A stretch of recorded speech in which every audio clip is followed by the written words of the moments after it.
Hi guys and welcome back to the channel. In review today is The Driver on 4K Blu-ray. Let's take a look at the tech specs. It was shot on 35mm, the aspect ratio is 185 by 1, it's got an LPCM 2.0 dual mono soundtrack, the disc supports HDR10 and Dolby Vision. The HDR10 grading has a maximum content light level of 565 nits and a maximum frame average light level of 131 nits. It's a 100GB disc. The average bitrate is 89.8 megabytes per second.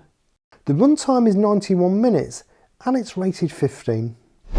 In terms of picture quality, Walter Hill's The Driver arrives on the 4K format with a new 4K restoration of the film by Colourworks, which was finalised under the supervision of the director, whilst new HDR and SDR grades were prepared at Roundabout Entertainment in LA. Looking back at the film's previous releases on the home format and comparing them, the DVD release in the early 2000s was unsurprisingly quite poor, with a flat and blocky appearance. After that, the subsequent Blu-ray releases, the 2013 Twilight Time US Blu-ray and the 2014 European Studio Canal release, both offered a healthy upgrade to the film's picture quality, with a more well-defined, clearer and natural image. This new 4K release from Studio Canal doesn't offer a whole lot more than those already strong Blu-ray releases, but with the increased resolution and HDR grading, it still manages to produce appreciative, subtle refinements to the overall picture quality. The film's grain structure retains its organic look and is slightly finer and more evenly spread on the 4K, helping to give the film a cleaner and more natural yet still gritty appearance. The improvements to detail are quite marginal, but I feel the level of clarity that can be got out of the film's image was already pushed to the limit on the 1080p Blu-ray. Nevertheless, the 4K disc still tightens up on the finer details where possible, with skin textures, clothing and the 70s cars all exhibiting good definition. A few scenes scattered throughout the movie, such as the opening, do appear softer and show their age, which is most likely evidence of wear and tear on the original print. These scenes are fairly infrequent and don't distract too much from an otherwise relatively artifact-free image. The film's colour palette has been a hot topic for discussion over the years, particularly in regards to the use of greenish blue-teal tones in the night scenes, and with this 4K release having a similar grading to the Blu-ray, it may divide some people. The teal colour, especially noticeable in the parking lot sequence and the tunnel chase, seems to be caused by the use of fluorescent lighting and is featured on both Blu-ray releases.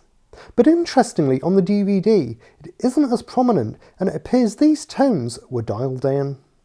Outside of this, the HDR grading and wider colour gamut offer some nice improvements to the image, with an increased vibrance to the colour palette alongside superior contrast levels, better refined highlights and a bolder and more realistic white balance. Black levels are inky and deep, which is especially helpful with the frequent nighttime and low-lit settings, producing great depth and shadow detail. At times when the image is swamped in the darkest, inkiest blacks, a few shots do display some light crush. This appears to be caused by the way the movie has been shot and the director's intentions, emphasising the film's moody neo-noir aesthetic. No serious encode issues were detected, with the image retaining good stability throughout. How do we know you're that good? Get in. Moving on to the audio quality. Studio Canal's 4K presentation of The Driver comes equipped with an LPCM 2.0 dual mono soundtrack.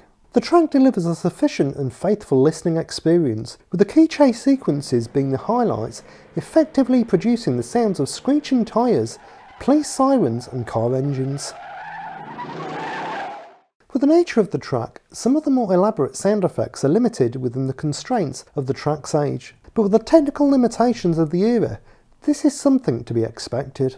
Michael Small's score comes through nicely and provides a good atmosphere for the movie, and dialogue is generally rendered clean and clear, but sometimes falls victim to the soundtrack's age, particularly with some softly spoken lines by Ryan O'Neal.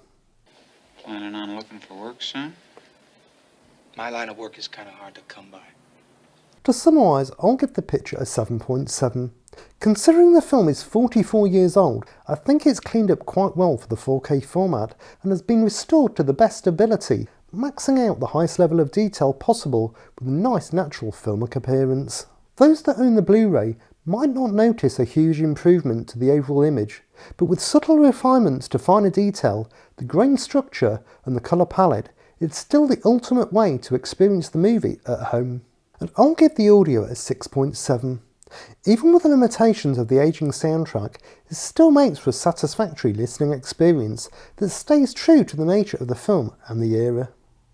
So these are my thoughts on The Driver on 4K Blu-ray. Will you be picking this one up? Let me know down in the comments. If you've made it this far into the video, why not consider subscribing and hitting the like button, as I've got new videos out regularly. Thanks for watching guys, enjoy your movies, bye!